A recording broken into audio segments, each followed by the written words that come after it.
And welcome back. Now we're finally going to be able to tackle that ever elusive topic, the ethics of free will, determinism, and compatibilism. So, without any further ado, take it away, Ben.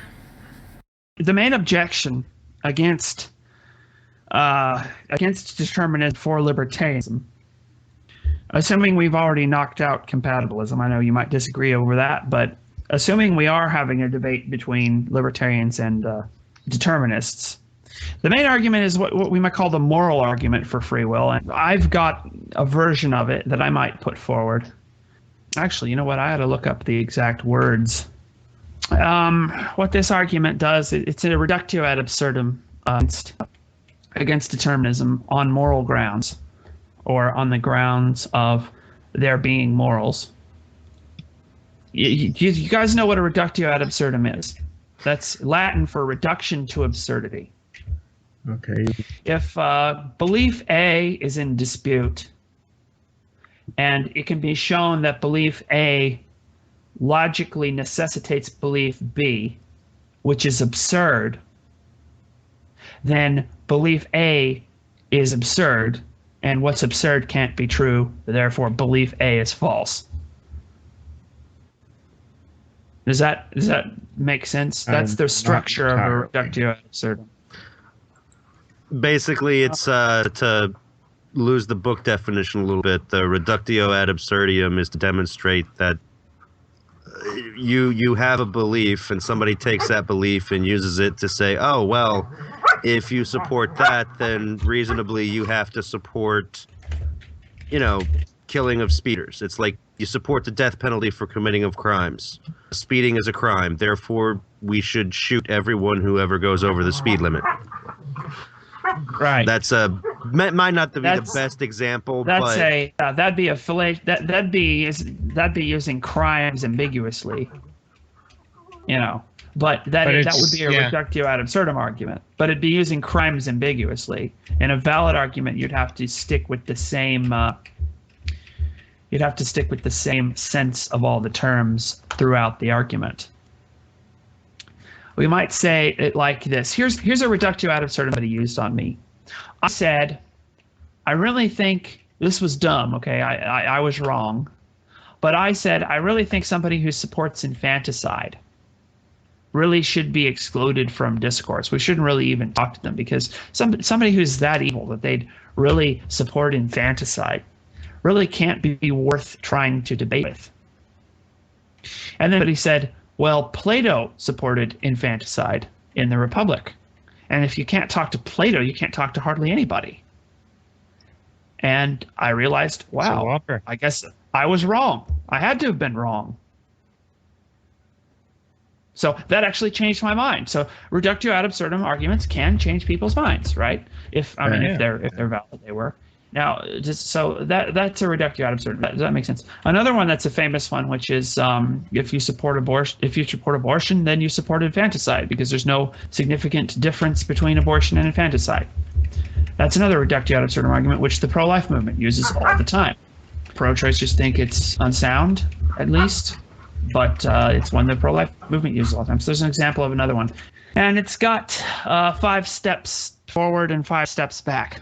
And it goes like this. If there is no free will, then there is no real moral choice. Okay. Does that... Well, actually, I shouldn't even stop. I should just go through it all, and then you could say which one didn't make sense.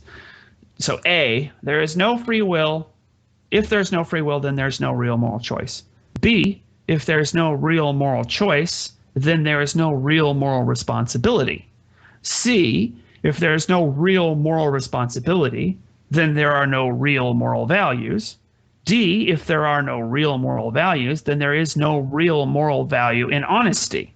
E, if you believe there is no real moral value in honesty, then I have no respect for or trust in anything you say. But E, there is real moral value in honesty. D, if there's real moral value in honesty, then there are real moral values. C, if there are real moral values, then there is real moral responsibility.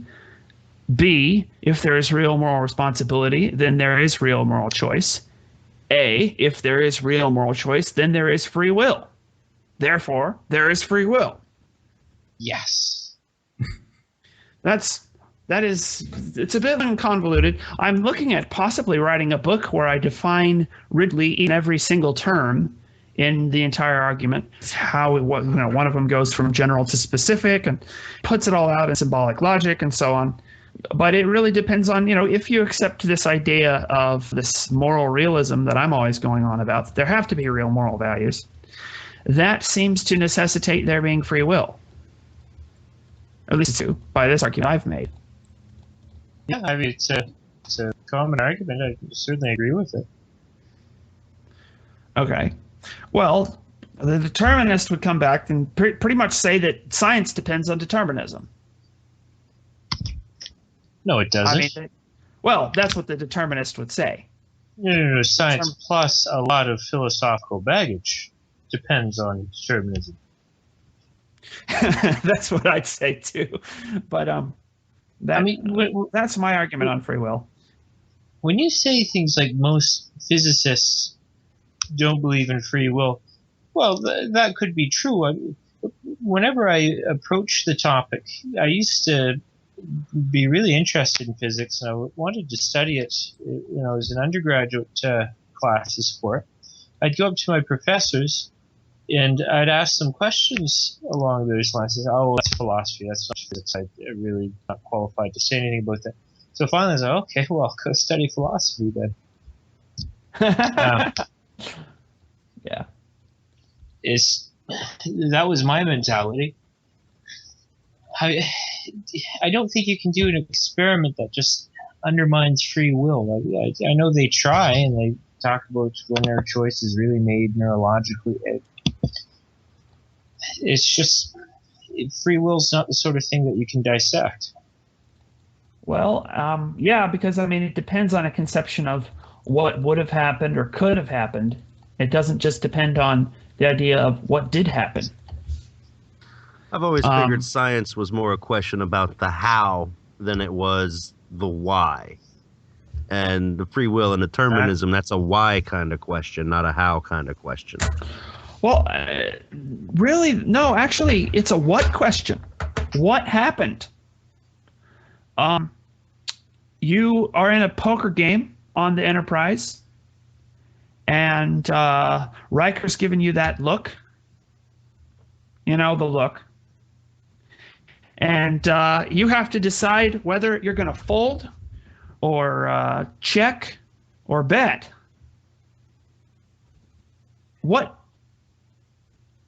How does that actually come to pass, that you actually come to say one of those three things?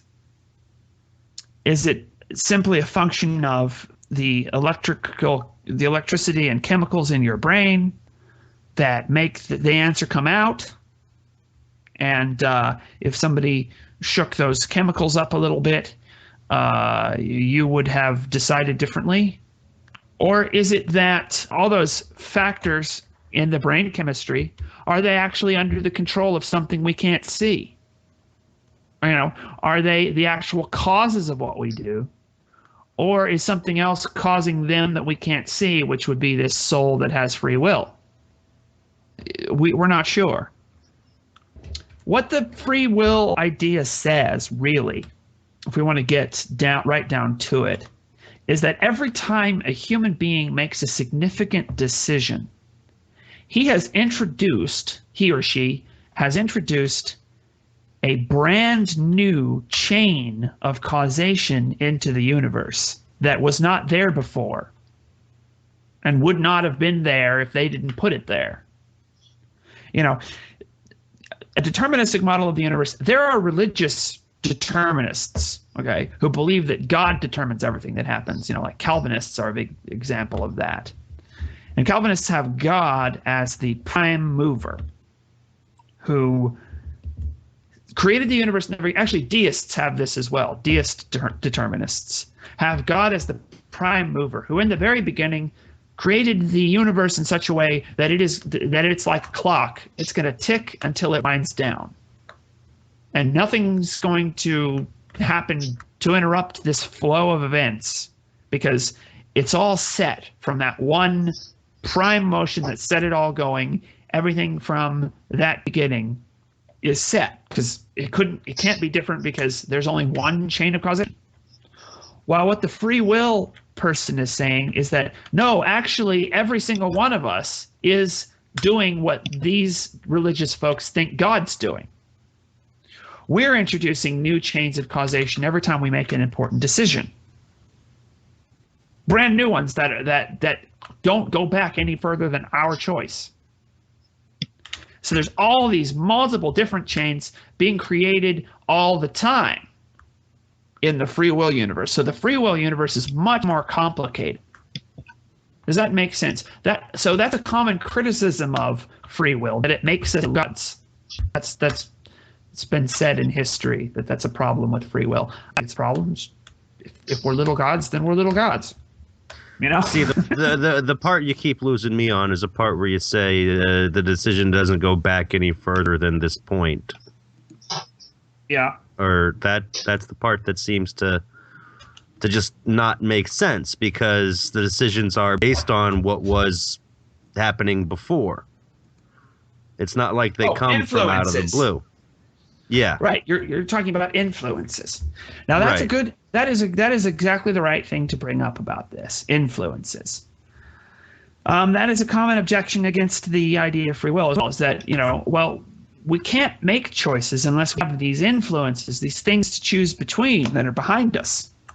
And if it's not for the influences, the choices just don't happen. Well, the free will libertarian position doesn't deny the existence of influences. It merely says that influences are influences and are not determinants. Because under the deterministic model, we would always have to go with the strongest influence every time. The one that after every single thing about it, the totality of facts has been brought in, the strongest influence after have all possible relevant information would be the one we would have to go with every single time without exception. That'd be determinism. While what the libertarian says is, no, actually, we can go with the weaker influences if we decide to.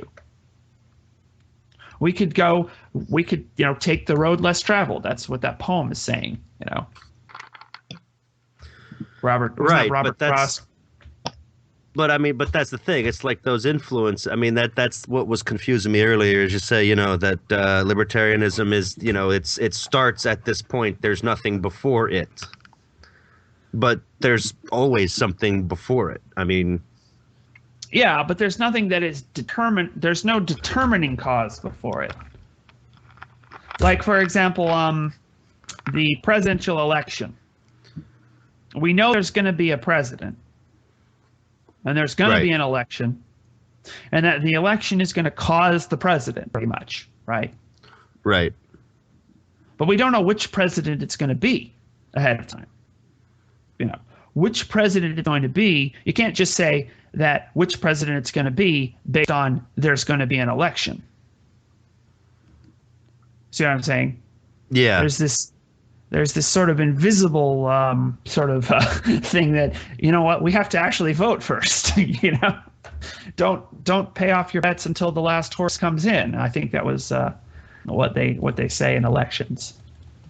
So there's different kinds of causation there. I'm not sure if I could give you an analysis of what the different kinds of causation are, but it does seem clear that there are different kinds of causation in some sense. Yeah, and that's just, that's that's the thing. That's the thing that kind of throws me and makes me think that compatibilism might be the answer, because there are so many different kinds of causation. Sometimes there are no choices. Some things are deterministic and other things are libertarian. Can I just say our free will, because libertarianistic is a mouthful. Yeah. The libertarian position wins, I would argue, if there are any free choices at all. If there are any free choices at all, the libertarian position wins. Because the deterministic position is an absolute. You have to realize that. Ben, I think that's a great point. Determinism is a universal claim, and libertarianism isn't. So if you are skeptical of grandiose claims, as a lot of people like to say, that they should be skeptical. Like of Bill said, determinism. that some things are determinism, some aren't, some are free will. Say you found yourself falling straight towards the earth from the clouds. It's pretty much determined what's going to happen to you. You have no free will in the matter. Right. Yeah, pretty much. So that's kind of what you mean, Bill? Yeah, I think what it is we're libertarian things existing in a deterministic universe. Well, that's, I mean, that point, it's like, that whole thing, it's like determinism, it has to always be determinism or it's not determinism, but libertarianism, it's just got to be at once and it wins. That just, something seems off. I mean, are these concepts, you can't really, I mean, well, it seems like you're saying, libertarians are saying there exist, while determinists are saying for all.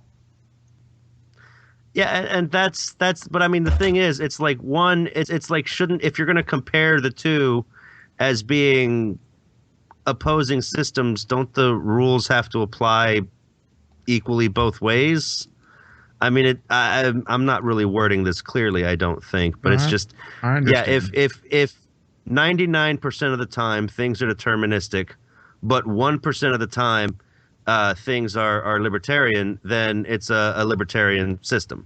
But if 99% of the time things are libertarian, but 1% of the time there's a deterministic thing, it doesn't make it deterministic. It just seems kind of out of balance, like that whole...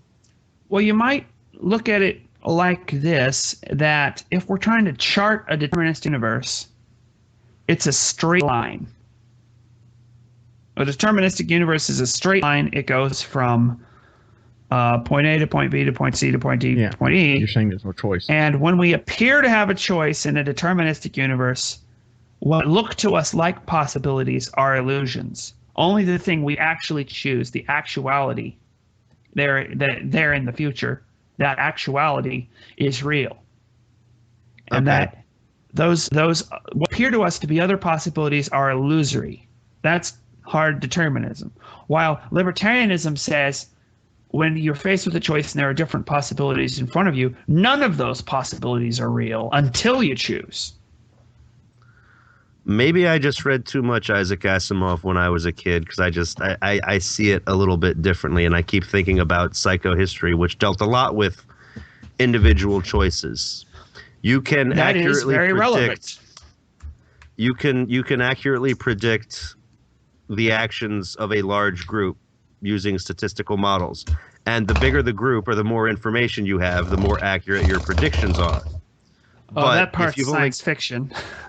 Well, but no, I mean, I don't know if it's pure science fiction. The more information you have, the more accurate your predictions are about what's going to happen next. So, you know, an individual is random and chaotic and unpredictable and free willified, but the big picture, the whole thing, it follows a discernible pattern where you can tell what's coming next, as long as you have a large enough sample of information to take your decisions. So it's, I don't know, libertarian individuals in a deterministic universe.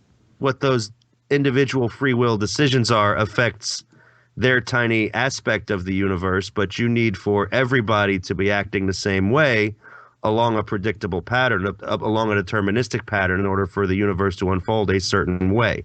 One person deciding to vote for Bruce Willis instead of one of the elected officials does not make Bruce Willis president. It's still the large group consensus, and the majority of the time, it is predictable based on all the information at hand and all the straw polls and all the media coverage. You can predict who's going to be the next president often enough to say it kind of does lean towards being deterministic, because Bruce Willis is never win. I write in Bruce Willis for every presidential election, and he's going to win. He's not going to win. Okay. Isaac Asimov is relevant to bring up here. I might do my interpretation of what I heard was the Foundation radio play. So I haven't actually read all the Foundation novels, but the radio play does go over the main Foundation books. And my understanding is that Asimov's Foundation universe is heavily deterministic in its metaphysics. And free will in Asimov's story is an illusion, and that illusion is only maintained because Selden's psychohistory can't deal with individuals, because we don't have to know what they're determined to do. So we're able to get along with a story that has an illusion of free will, and we're able to think of ourselves as having these sort of, different moral goals and so on, and making decisions, only because Selden's psychohistory doesn't actually tell us what we're individually going to do. And of course, when the mule comes into things, the mule is perhaps the only character in Asimov's story that has real free will, who can completely upset the determined pattern.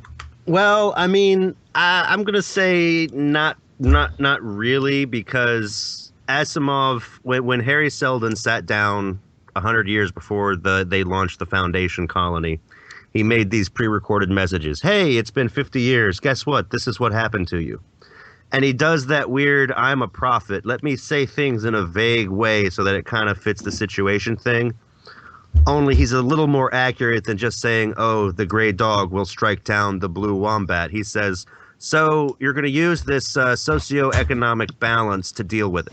He doesn't know exactly it's going to be trade princes or what the economic, he knows economics are going to be what they use. He just doesn't know the specific format it takes. It's following a general flow, but the specific individuals kind of have some wiggle room. All right. So there is free will in a deterministic pattern, if that makes... I don't know. Kirby, you were going to say something from what I here? understand... Hold on, Ben. Oh, sorry. Kirby, you were trying... Well, yeah. Chris, you might want to just cut this out. I just want to make sure I understand what you're saying, Bill. You're saying that we have free will in a sense, but it's limited due to the forces that govern the universe, all the quantum fluctuations and prior causes and so forth.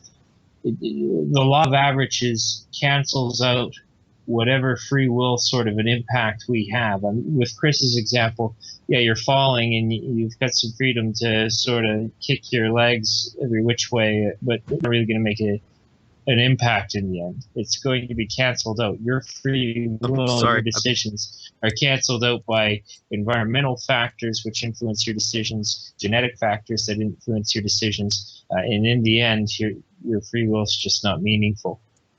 Is that what you're saying? Sort of, yeah, but I don't want to sound quite so much like some kind of pointless, none of it has any meaning kind of thing. It's free will. It could still be beautiful. You could reverse it just to explain it eloquently, but I just want to make sure that at the core of what this. Yeah, at the core, yeah, free will exists on a tiny scale, but in a bigger scale, on the grand universal scale, it's kind of everything's deterministic, even though you have little ebbs and flows and eddies of free will. There's still a basic pattern. It's like one of them fractal doohickeys. Yeah, that's probably the way things really are in some ways. I mean, I wouldn't disagree with you, except that I think you're confusing in the story what Harry Seldon knows from what actually is, and you're failing to distinguish between the two.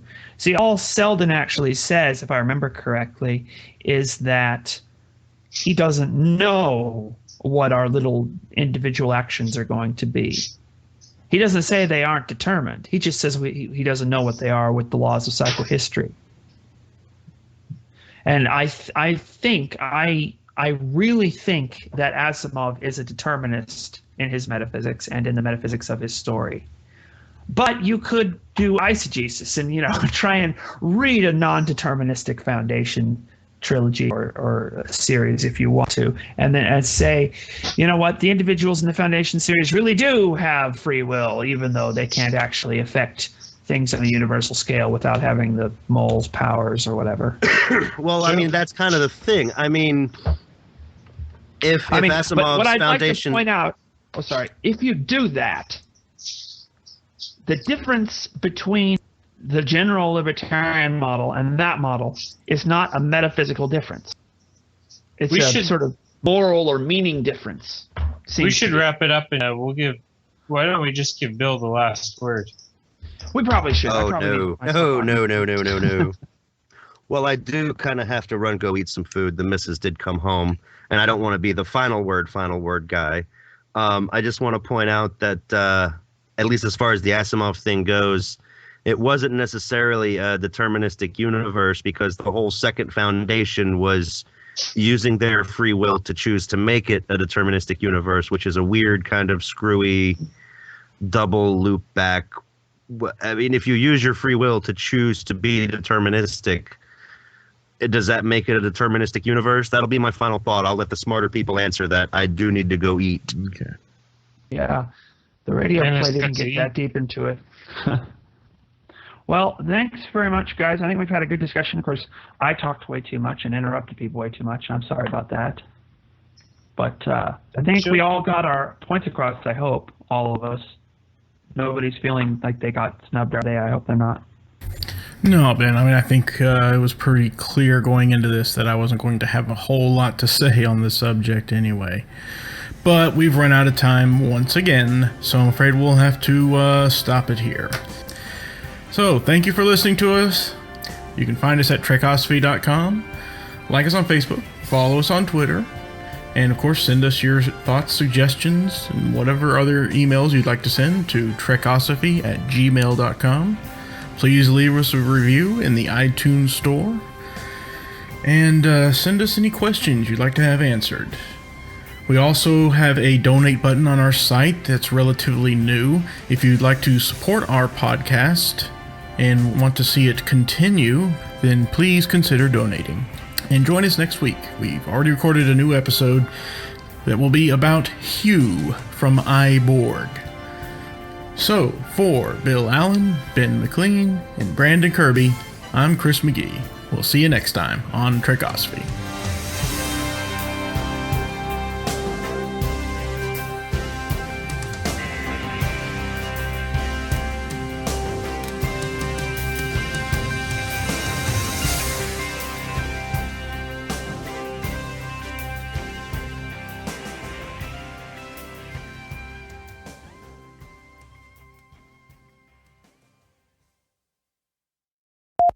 I'm working on it. I'm looking up Sam Adams quotes, but I keep getting distracted by the beer ads.